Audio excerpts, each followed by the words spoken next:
Hello children, welcome to Standard 10 icse biology classes. Today, under the chapter circulatory system, we'll discuss about two subtopics. They are pacemaker and the blood vessels. Let's begin with the first subtopic, pacemaker. In the previous class, we have already discussed about heartbeat and we know that heart continuously beats from the life of a person till his death.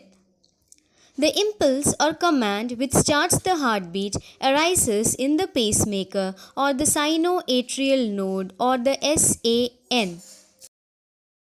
It is located in the walls of the right auricle.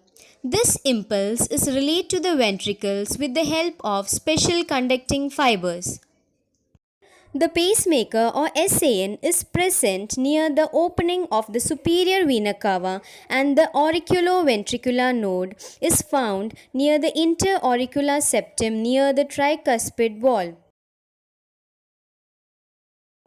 A bundle of muscle fibers called bundle of His begins from AVN and extends to the interventricular septum. Bundle of His consists of branches of fibers running along the walls of the ventricles called the Purkinje fibers. All these together form a system which creates an impulse and conducts it to every part of the heart.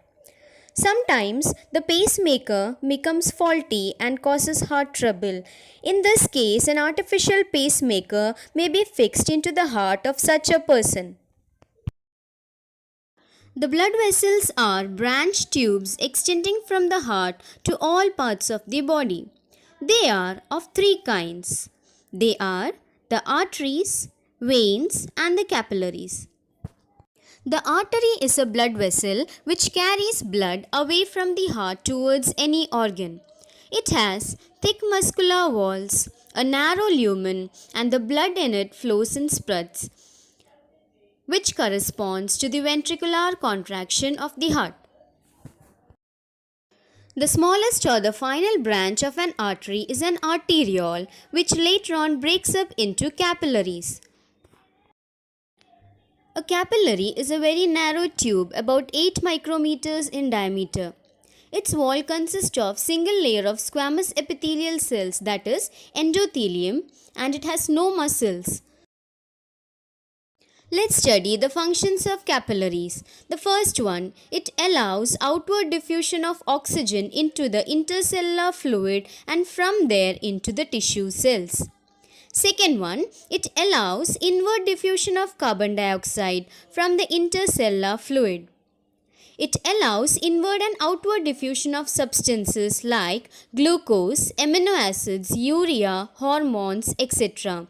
And the last one, it allows leukocytes or the WBCs to squeeze out through the capillary walls by means of amoeboid movement. The capillaries gradually reunite and increase in size.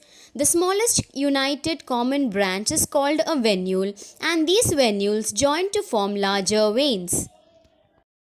A vein is a blood vessel which conveys the blood away from an organ and towards the heart.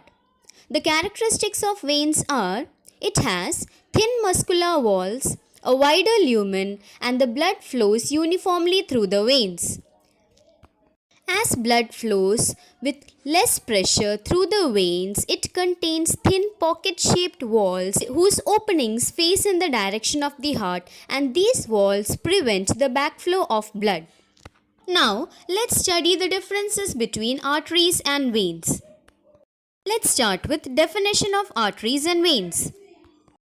We can define arteries as blood vessel which carries blood away from the heart and into an organ, whereas vein is a blood vessel which carries blood away from an organ and towards the heart, except the hepatic portal vein which we have discussed already.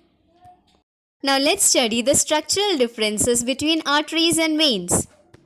The arteries are progressively branched and decreasing in size, whereas veins progressively unite, increasing in size. The smallest artery breaks into arterioles, whereas smallest veins arises from the venules. Arteries have thick and more muscular walls, whereas veins have thin and less muscular walls. The walls of the arteries are elastic, whereas the walls of the veins are non-elastic. Arteries have narrow lumen, whereas veins have wider lumen. Arteries have no walls in their inner lining as blood flows under great pressure, whereas veins have walls in their inner lining to prevent backward flow of blood. Arteries can constrict or dilate to control blood flow, whereas veins cannot constrict. Arteries are usually deeper placed inside our body and veins are usually more superficially placed. Arteries do not collapse when empty, whereas veins collapse when empty. Now let's see the difference between arteries and veins based on the blood composition and flow. Arteries carry oxygenated blood except the pulmonary artery, and veins carry deoxygenated blood except the pulmonary veins.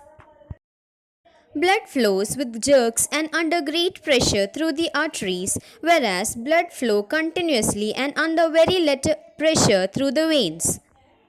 Let's see the internal structure of artery and vein.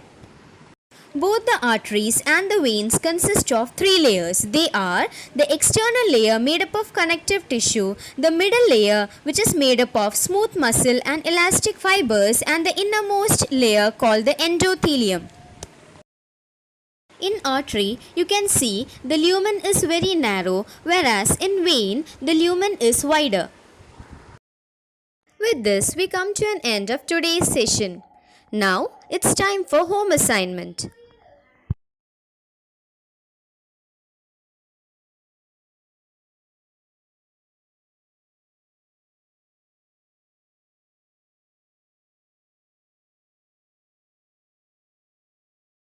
Thank you.